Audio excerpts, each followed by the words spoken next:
India has become the fourth nation to safely land a spacecraft on the moon, following the United States, Russia, and China, where few have gone before.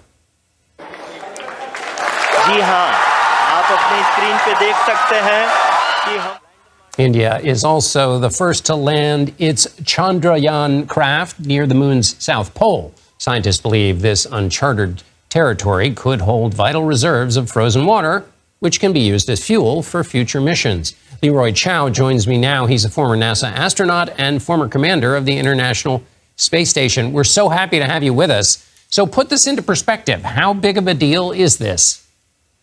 Well, this is a pretty big deal. You know, India has been an up-and-coming space power, and they've had a number of successes over the years. They've developed sophisticated rocket engines and rockets. They're planning to try to put their first astronaut into orbit in the next year or two. And so coming along and actually landing a lander, only the fourth nation to do so on the surface of the moon, soft landing, and the first nation to put a lander down near the South Pole. Those are pretty big accomplishments.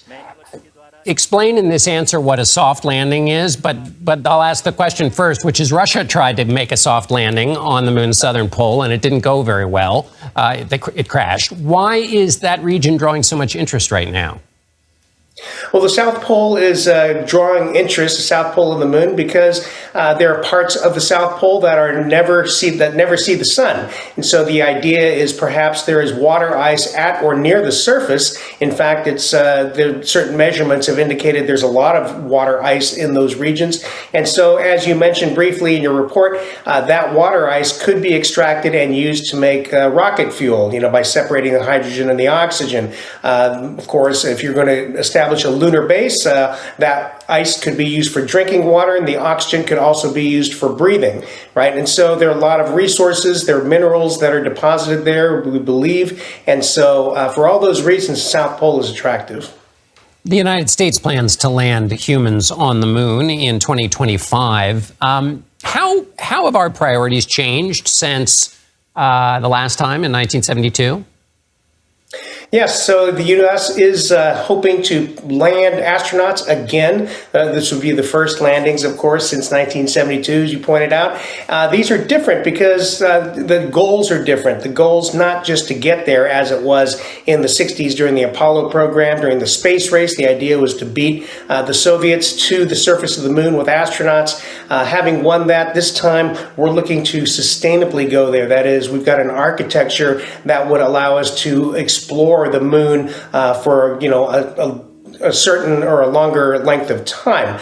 So that would involve a small space station called a gateway that would orbit the moon, and it would be a staging area for astronauts to go down to the surface, and also a staging area to possibly go further into space, one day to Mars. So we're looking to go explore the moon to stay this time, and that's really the big difference. And explain that to me, Leroy. Would there ever be an instance in which you would set up shop on the actual moon itself as opposed to orbiting around it?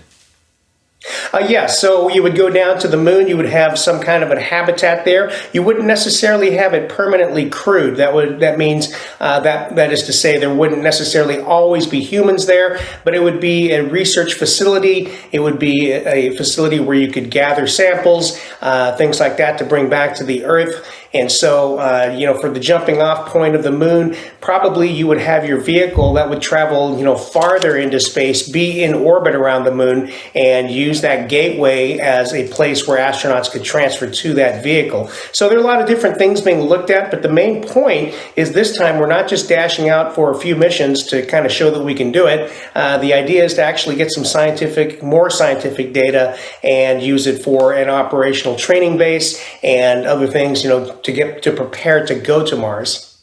I can't wait. Former NASA astronaut Leroy Chow, thank you so much. My pleasure. Thank you.